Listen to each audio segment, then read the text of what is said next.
Hey everybody, Luke Wilson here bringing you another early off-season outlook. This time we're going to be doing Stefon Diggs.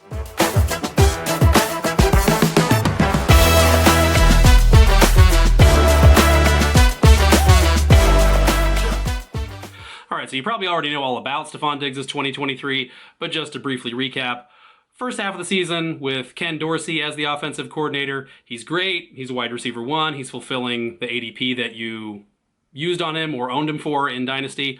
And then when Dorsey's fired around midseason amid the Bills' struggles, Joe Brady comes in as the interim OC, and Diggs' season statistically goes straight in the toilet. He has like one top 25 day under Brady the rest of the regular season, and he's pretty much invisible in the NFL playoffs as well. Has that ugly drop against the Chiefs in the game the Bills wind up going on to lose.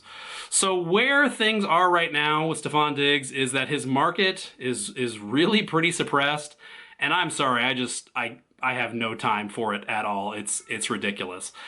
I'm not even a big Stefon Diggs guy historically. I think I've only owned him on like maybe one or two of my many fantasy teams over the last 5 years. But there's really no arguing that Stefon Diggs remains a member of a very select club of receivers at the very top of fantasy football. There are a grand total of 2 guys that since 2018 can boast 5 seasons of 149 targets, 5 seasons of 100 plus receptions, and 5 seasons finishing as a top 10 receiver in PPR, okay? It's Diggs and it's Davante Adams, end of list, okay? So to be able to get a player like Diggs who, yes, he just turned 30 years old, yes, he struggled mightily down the stretch for the Bills, I think you can very clearly connect Diggs' struggles with Brady coming in as the interim. Yes, Brady has been retained as the permanent offensive coordinator going into 2024 for the Bills.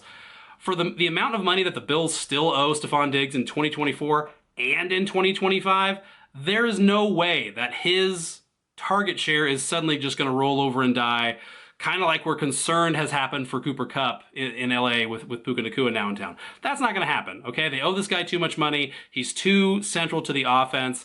And Stefon Diggs wants the ball, okay? And he's going to continue to want the ball, especially coming off the way that 2023 ended for him and the Bills. So when you're talking about Stefon Diggs, you're talking about a guy who has a floor of like 140 targets, and that's just not you.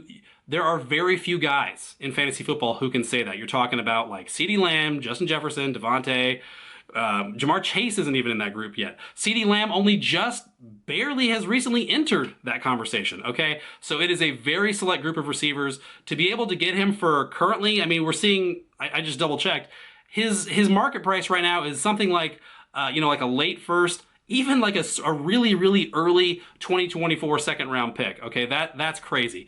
Yes, that's partially because of the time of the fantasy football calendar that we're in right now, where rookie hype is really starting to rage out of control. Capitalize on that, okay? Go offer your very late first round pick, your early second round pick. I'm even fine with offering like the number 8 or 9 overall pick for Stefon Diggs, if that's where your team, your dynasty team is right now in its roster life cycle, and you can potentially go make a deep playoff run in 2024. Stefon Diggs is a tremendous, tremendous value in dynasty right now. The Bills cannot walk away from him in the next year or two. Their championship window is still wide open, so they don't even really have any incentive to. So you could potentially get 2 more like top 10 finishes out of Stefon Diggs before he really starts to age out. And that's just incredible value for a draft pick that, yes, we really like this 2024 class of rookies. They're not all going to hit, guys. So yeah, if you can go get Diggs for like a late first or God forbid even an early second round pick, I love that value. So yes, in case you haven't already figured it out by now, the early off-season outlook for Stefon Diggs is that he is a buy.